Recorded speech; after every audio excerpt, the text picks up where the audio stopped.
Buenas, pessoal, mais um vídeo. Nesse vídeo em específico, eu vou seguir ainda na repercussão da pesquisa Quest. Eu tratei dela no vídeo anterior, da semana passada. E hoje, quando eu estou gravando o vídeo, segunda-feira, teve a entrevista do Felipe Nunes, diretor da Quest, no Roda Viva. Foi um programa muito interessante, eu acompanhei com bastante atenção. E eu selecionei um trecho da entrevista que eu quero aqui, eu vou compartilhar com vocês aqui e vou até fazer um react do vídeo, tratando sobre o tema da criação de lideranças na política, né, ou a renovação de lideranças. E como isso fomentou ou atrapalhou a criação de novos líderes, de novos políticos, especialmente em nível nacional. Então, diretor, coloca a vinheta aí. Ele não é um editor, é um editor, na verdade, né? Mas eu chamo de diretor. Diretor, coloca a vinheta aí e vamos para a explicação, que eu vou aqui eu vou fazer um formato de react, como eu falei, né?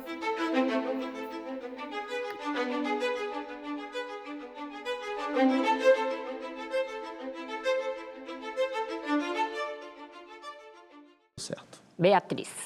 Felipe, você vem falando nesses dois polos enrijecidos em torno de algo que representam, não necessariamente de um perfil de candidato. Hoje, os dois nomes que representam esses dois lados são o do presidente Lula e do ex-presidente Jair Bolsonaro. Ambos... Vou parar aqui. A Beatriz, ela é uma jornalista da Rede TV, e ela faz a pergunta tentando colocar o cenário e o debate político nacional travado nos nomes do Lula e do Bolsonaro. Em certa medida eu concordo com isso. Eu acho que o debate hoje está girando em torno desses dois nomes. Do lado do presidente Lula, é a capacidade de saúde dele, a capacidade de governabilidade, a capacidade de entregar as promessas que ele fez lá na campanha, né? Vamos resgatar aqui picanha, enfim, traduzindo elas, né? Picanha, picanha, cerveja, enfim, qualidade de vida para a população, que até agora não aconteceu de fato. A pesquisa trata isso de maneira robusta. Eu vou até tentar colocar o link da pesquisa aqui para vocês. E o outro seria pelo lado do Bolsonaro, que o Bolsonaro teria sequestrado a pauta da política nacional no espectro da direita. Eu não discordo totalmente disso, acho que de fato existe um excesso de debate em cima das pautas bolsonaristas, mas também é inegável o tamanho que o Bolsonaro tem hoje no cenário político. Não há como não dizer que ele inexiste. Mas eu não creio que exista um travamento da formação de lideranças por parte de Bolsonaro. Talvez não diretamente, ou até indiretamente. Não creio que o Bolsonaro esteja confabulando, não acredito na capacidade do presidente Bolsonaro, inclusive, de organizar um travamento de novas lideranças. Por parte do Lula, eu acredito que exista sim, não é à toa. Mas vamos ouvir aqui o vídeo. Comunidade já avançada, o que significa ter dois polos enrijecidos para a formação de lideranças políticas hoje? Como que você vê esse cenário de formação de lideranças? Olha, esse é um ponto muito importante pelo seguinte, democracia é um sistema que necessita, de fato, né, de um exercício longo, duradouro, que na maior parte do mundo está vinculado a partidos políticos. Concordo. Por uma certa acomodação constitucional lá em 88? Inclusive, eu já debati com muitas pessoas, inclusive em sala de aula, que algumas pessoas acreditam que as representações personalísticas são realmente o que importa na política. Mas, na minha visão, e creio que existe uma ampla literatura que embasa isso, os partidos são, de fato, os motores da democracia. Sejam elas robustas, como a norte-americana, onde só tem 2 partidos significativos, mas não que não existam outros, também como a francesa, que existe N partidos também, e linhas partidárias. A brasileira também não deixa de ser interessante, com as quase 30 partidos. Hoje temos em torno de 30 partidos no Brasil orbitando. A própria democracia argentina também. Enfim, Os partidos são muito importantes e algumas pessoas desprezam, mas não é democrático tirar os partidos dos jogos. Eu tenho opinião até contrária às candidaturas independentes. Acabou criando um sistema um pouco diferente. Né? Os partidos são fundamentais para a estruturação dos sistemas democráticos no mundo. O Brasil, por uma certa acomodação constitucional lá em 88, acabou criando um sistema um pouco diferente do que a gente tem no mundo, em que o voto é muito personalista, tanto nas listas no que diz respeito ao voto legislativo, como no caso presidencial. Né? A figura do presidente ela é muito forte no nosso sistema. E o Lula se transformou na maior liderança pós-redemocratização do país por ter participado de todas as eleições, direta ou indiretamente. O Lula esteve presente. Né?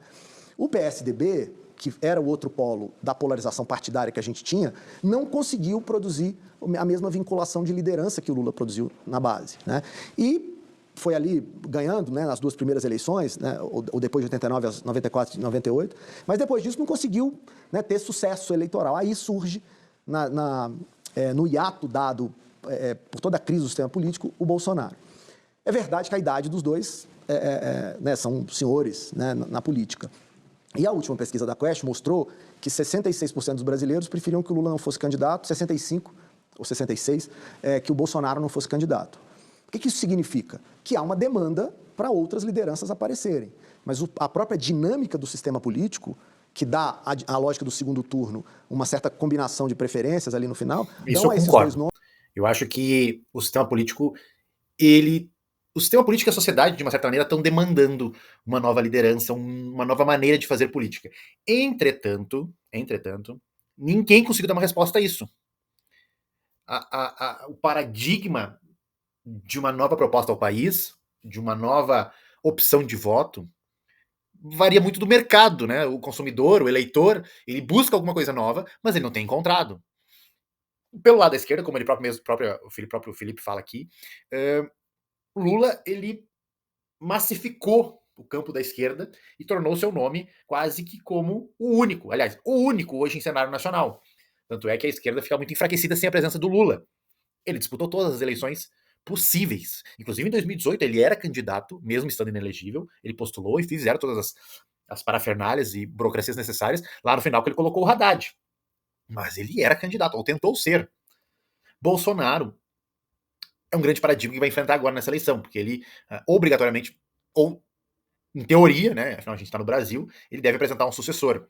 Mas o Bolsonaro tem uma coisa interessante, que eu faço aqui uma análise, é que ele criou muitas lideranças da direita, que saíram de dentro do Bolsonaro, de dentro do governo Bolsonaro. Você pega o Tarcísio, por exemplo, foi embrionado, né, e gestado embrionado dentro do governo Bolsonaro, como ministro. Ricardo Salles, Gilson Machado, que foi agora preso recentemente, Rogério Marinho, Onyx Lorenzoni, sabe? São vários nomes que nem todos me ocorrem agora, mas que deputado André Fernandes, quase prefeito lá no Ceará, em Fortaleza. Enfim, Bolsonaro criou, ele não amorcegou, ele não tomou o controle do campo da direita sozinho. O próprio Partido Novo, o PP, várias lideranças se coligaram e ascenderam ao lado de Bolsonaro. Então eu discordo um pouco disso. Não vejo o Bolsonaro como um triturador de novos líderes. Inclusive, este é o momento que a gente vai ver na nossa democracia que isso vai se confirmar, né? Mas vamos ver o final do vídeo aqui. Uma relevância e um protagonismo enorme. Então, na minha visão, eles continuarão sendo pilares importantes, mesmo que eles não participem da urna. As pessoas me perguntam, Felipe, se o Lula desistisse, o Bolsonaro, na minha visão, as pesquisas que a gente faz e essa dinâmica da calcificação, reforça a tese de que Lula e Bolsonaro serão muito importantes na eleição, independentemente se estiverem na urna ou não. Mas aí, então, no curto prazo, qualquer liderança política tem que estar atrelada à ideia de um desses dois, é isso? Tem que representar o que eles representam hoje. Veja bem, Bia, se você tem 35% do eleitorado de um lado e 35% do outro, que se consideram vinculados a esses dois líderes políticos, o que eu estou dizendo é que eles são muito importantes no debate e definirão, em grande medida, o que vai acontecer lá na frente. Claro que está muito cedo, falta muito tempo a eleição. Né? Isso que é evidente. Não há como existir uma eleição em 2026 sem Lula e sem Bolsonaro. Isso para nós está muito claro. Eu vou deixar o corte aqui, o link do corte. Eu acredito que a esquerda carece de lideranças, enquanto a direita está num florescer, né, de lideranças, de novos líderes, de novos quadros políticos. Bom, essa é a minha análise. O react foi feito. Espero que vocês tenham gostado. Quero ver tua opinião aí também. Curte e compartilha. Valeu, um abraço, pessoal.